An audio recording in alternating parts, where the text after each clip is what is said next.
দর্শক, এই মুহূর্তে ইজতেমা ময়দানে আছেন সহকর্মী আরিফ খান আবির। সেখানকার সবশেষ তথ্য জানবো তার কাছ থেকে। আবির, আপনি নিশ্চয়ই আমাকে শুনতে পাচ্ছেন? জি আবির, ইজতেমা ময়দানের নিরাপত্তা সহ সার্বিক পরিস্থিতি এখন কেমন দেখছেন আমাদের জানাবেন। সাবিরা, কিছুক্ষণ আগেই মাগরিবের নামাজ শেষ হলো।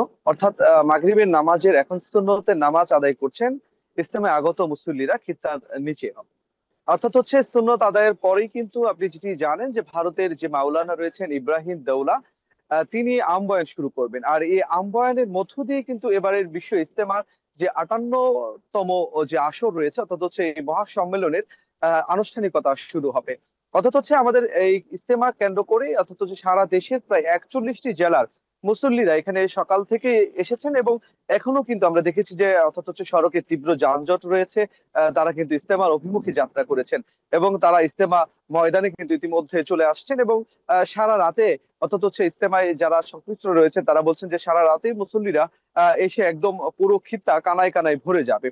অর্থাৎ যে এবারই কিন্তু হচ্ছে সুরাই নেজাম অর্থাৎ হচ্ছে মাওলানা জুবায়ের পন্থীদের অনুসারীদের কিন্তু আপনার দুটি পর্বে তারা ইজতেমাটি করছেন এবং সেই দুটি পর্বের প্রথম পর্বে এবং দ্বিতীয় পর্বে করার কারণ যেটি ব্যাখ্যা হয়েছে যে অর্থাৎ হচ্ছে প্রচুর মানুষের অর্থাৎ মুসল্লির সমাগম ঘটে। আপনি দেখতে পাচ্ছেন এই মুসল্লির সমাগমে পুরো খিত্তায় একদম হচ্ছে বাতি দিয়ে ভরে গেছে এবং এর নিচে কিন্তু হচ্ছে আপনার মুসল্লিরা অবস্থান করেছেন।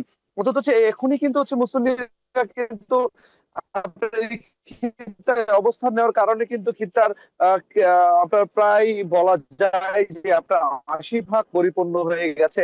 পুরো রাতে আপনার বলা যায় যে করে বিভিন্ন হচ্ছে জরুরতে কিন্তু হচ্ছে সমস্যা হতো, যার কারণে কিন্তু এই দুটি পর্ব কিন্তু তৈরি করা হয়েছে বলে জানিয়েছেন অর্থাৎ হচ্ছে সুরাই নাজামের যে মিডিয়া সমন্বয়ক রয়েছেন হাবিব।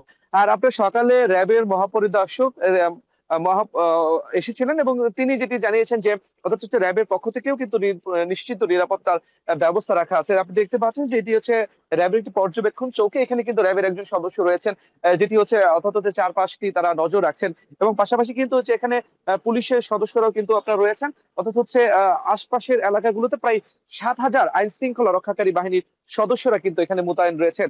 অর্থাৎ হচ্ছে ইজতেমা ঘিরে যেন কোনো ধরনের নাশকতা যেন তৈরি করতে না পারে, যার কারণে কিন্তু সদস্য রয়েছেন অর্থাৎ হচ্ছে আপনার আইন শৃঙ্খলা রক্ষাকারী বাহিনী।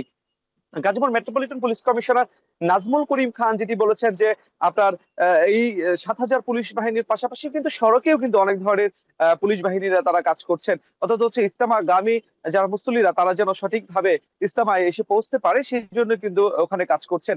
এবং আমরা কথা বলেছিলাম মিডিয়ার সামনে হাবিবুল্লাহ রায়হান, তিনি বলছেন যে আগামী কালকে প্রায় 40 লক্ষের মুসল্লির সমাগম ঘটবে জুমার নামাজে। সেই জুমার নামাজটি কিন্তু পরিচালনা করবেন তাবলিগ জামাতের শীর্ষ মুরব্বী মাওলানা জুবায়ের আহমেদ। অর্থাৎ সেই সেখান থেকেও কিন্তু বিশ্ব উম্মার শান্তি কামনায় দোয়া পরিচালনা হবে সেটি কিন্তু জানিয়েছেন। তো পরবর্তী সংবাদে আপনাকে আরো বিস্তারিত জানিয়ে দিতে পারবো সাবিরা। জি আরিফ, আপনাকে ধন্যবাদ। দর্শক, টঙ্গীর তুরাগ তীর থেকে বিশ্ব ইজতেমার সর্বশেষ খবরাখবর জানাচ্ছিলেন সহকর্মী আরিফ খান আবির।